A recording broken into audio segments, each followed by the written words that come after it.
making high-quality pedagogy visible is one of the most important roles that a Center for Teaching and Learning can play. And so it's something we take very seriously and place as a priority for what we do. Really, you make high-quality pedagogy visible as a means to not only spotlight success, but to proliferate it outwards and to get other people to start trying these things and to start adapting them and making them their own. And it's a real sort of cultural change agent by making high-quality pedagogy visible. And so we do it in a number of ways because I think there is no sort of one silver bullet. There's no magic potion here. So it happens through electronic newsletters that we send out 3 times a semester, and we can surface and tell the stories of people who are doing really great work. Every year, our campus bestows the honor of the Distinguished Teaching Award for up to 5 faculty in any given year, and they are recognized at a public ceremony for the entire campus community to come and see who's recognized this year as the best of the best and what makes them so special and what's happening in their classrooms that is so magical, but so purposeful at the same time. And the sort of final example I'll give about how we make high-quality pedagogy visible is creating community-oriented space for that to happen.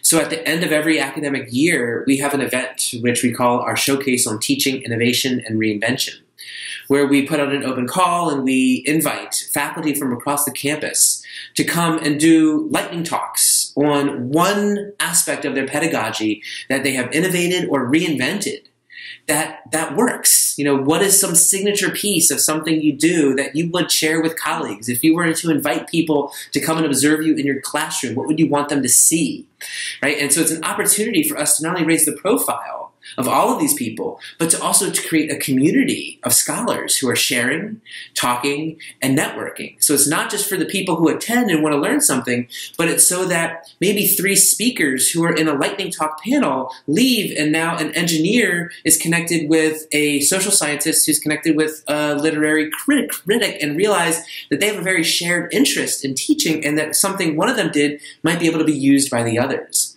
And so making it visible is not just to make it visible, but to create actual connections that will proliferate and grow best practices.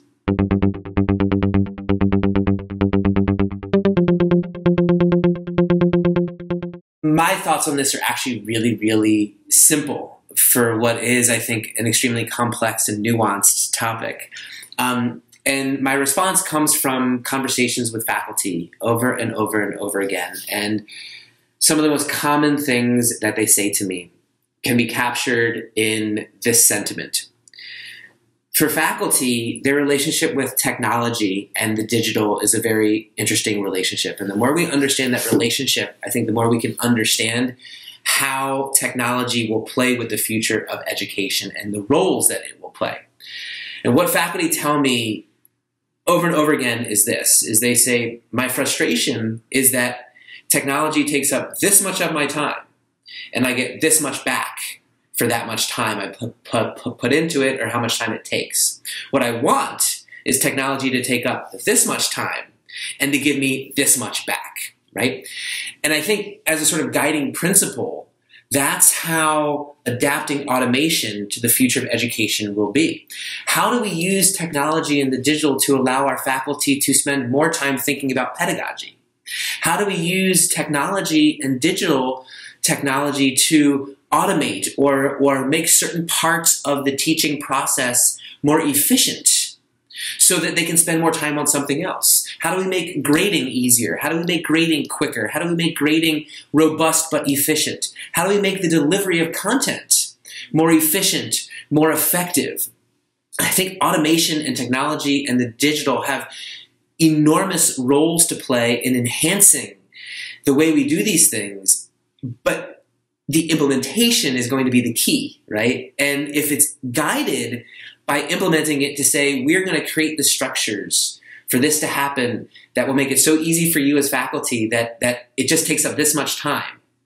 but the return you're going to get is this, because now you're going to have hours back to spend maybe directly with students. You're going to have time back where you don't have to do some of the more mundane pieces of grading, but now you can spend your time giving robust, substantive feedback, guiding students as they grow and improve, right? So I think it's going to be a very strategic process of saying, where do we want our faculty spending their time? And where are opportunities to offload some of that work and automate it, but also where are there opportunities to use technology to enhance that time they're spending? How do we take something that maybe they could only have done with 5 students before, and now it's something they could do with 50 or 500?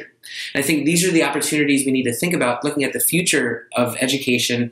And I think really for us at a place like Berkeley, it's how do we think about the role technology and automation can play as courses and programs and enrollments just keep getting bigger and bigger and bigger. As more people come to higher education, how are we going to be able to provide the best experience possible, which needs to have that faculty-student relationship?